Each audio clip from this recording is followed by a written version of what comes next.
Imagine for a second trying to modernize healthcare delivery, roll out electronic health records, and actually track real-time population diagnostics. Sounds standard, right?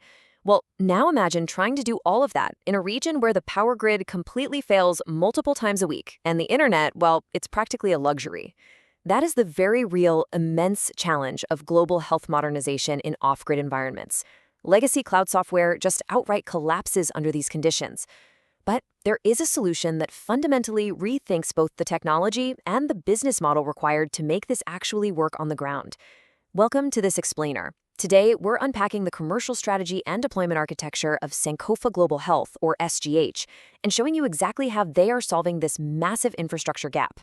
Okay, let's dive right into our vision to execution roadmap for today. We are going to cover 1. Resilient infrastructure, 2. The offline first architecture, 3. The 60-day deployment rollout, 4. Per provider subscription tiers, 5. Facility project pricing, and finally, 6. Strategic sales partnerships.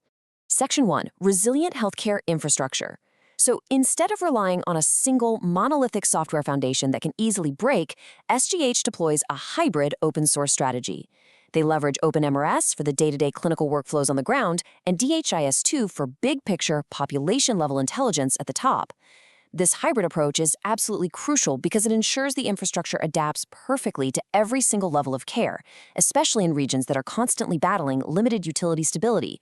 Now, you might be wondering, and it's probably the most critical, frequently asked question for any off-grid deployment. How exactly does SGH maintain operations when the internet just goes down? It's a great question, and it pivots us perfectly into a deep dive on SGH's localized technology. Section 2. The offline first architecture.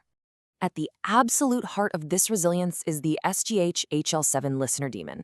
I know it sounds a bit technical, but think of it like a digital dam.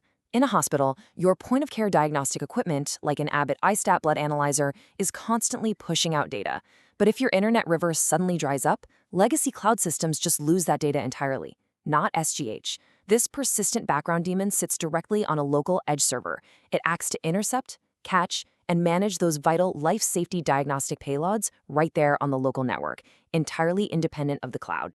And here is exactly how that offline first data caching protocol plays out in real life.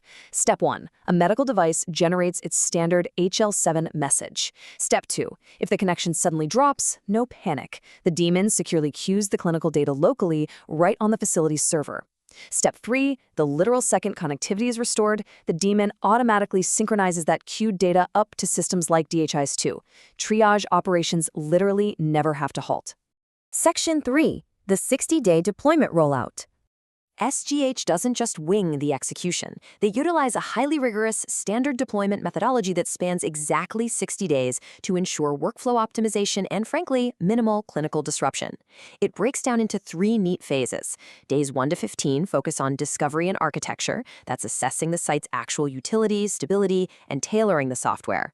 Days 16 to 45 cover deployment and hardware, procuring those servers, configuring the facility OS, and establishing that local caching we just talked about.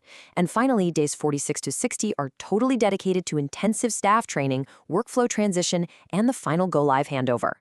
Crucially, the transition from the sales team to active operational deployment requires some very specific handoff documentation. We're talking a signed statement of work, a completed technical discovery questionnaire, and a hardware inventory request, which is super important if they're integrating solar power, tidal care, or specialized analyzers. Once these are completely verified, the internal project manager takes full control of the account. Section 4. Per provider subscription tiers. Let's talk numbers, because there is a stark, undeniable contrast in the market here. Traditional legacy electronic health records, they routinely charge anywhere from $300 to $800 a month per provider for cloud-only access, which, as we've established, fails completely off-grid anyway. SGH's pricing, on the other hand, is purpose-built to scale with the true operational realities of global health initiatives. They cut out all that legacy bloat, starting at just $49 a month. Looking across the SaaS pricing spectrum, it's pretty brilliantly laid out. Tier 1, the Essential Clinic, at $49 a month, gives remote outposts the core OpenMRS workflows and that all-important offline first caching. Moving over, the Tier 2 Telehealth Hub at $149 a month adds low-bandwidth teleconsultation and diagnostic plug-and-plays. And finally, Tier 3 is the enterprise network, offering custom volume pricing for large NGOs and national ministries, which unlocks their advanced infrastructure monitoring API. Now, what's really interesting about this setup, a massive administrative win baked right into that Tier 2 telehealth hub, is the automated DHIS2 national reporting integration. This is huge because it ensures that a regional clinic's localized data automatically aggregates into standardized Ministry of Health reports, keeping everyone fully compliant without the extra manual labor. Section 5. Facility and Institutional Project Pricing. So beyond the monthly SaaS fees, deployment costs obviously scale based on the size of the operation, separated into 3 distinct commercial phases. For a standard private clinic, Phase 1 discovery is about $10,000. Physical hardware in Phase 2 averages around $60,000, and ongoing software licensing sits at about $20,000 annually. Conversely, if we look at large-scale NGO operations, Phase 1 is $35,000. Extensive hardware deployment averages $250,000, with an annual SaaS footprint of around $60,000. It's totally transparent and scales logically with the facility's actual footprint. Section 6. Strategic Sales Partnerships.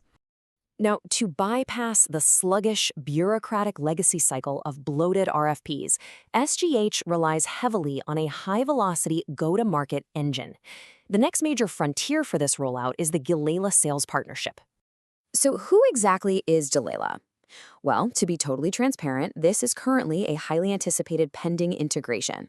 Right now, SGH is actively finalizing the structural elements of this sales partnership. We are awaiting clarifications on things like commercial revenue splits, regional exclusivity, and joint deployment responsibilities. Those details will ultimately finalize exactly how this specific go-to-market engine will operate. All right, let's bring this all together. The crucial point here is this. Sankofa Global Health isn't just dropping software into the void and hoping for the best. As we've explored today, they have engineered a comprehensive end-to-end solution, from the offline-first HL7 daemon, ensuring real data resilience, to the strict 60-day rollout methodology, from the refreshingly transparent $49 SaaS tiers to the scalable capital expenditure models, all driven by globally minded strategic partnerships. We started out today talking about the, frankly, immense challenges of off-grid environments, but think about it. If enterprise-grade, localized, highly resilient health data infrastructure is now not only technically viable but commercially scalable today, what operational borders actually remain for global health modernization? It fundamentally changes the entire equation for NGOs, ministries, and private clinics alike. Thank you so much for joining me on this explainer, and I highly encourage you to keep questioning what is truly possible in the future of healthcare deployment.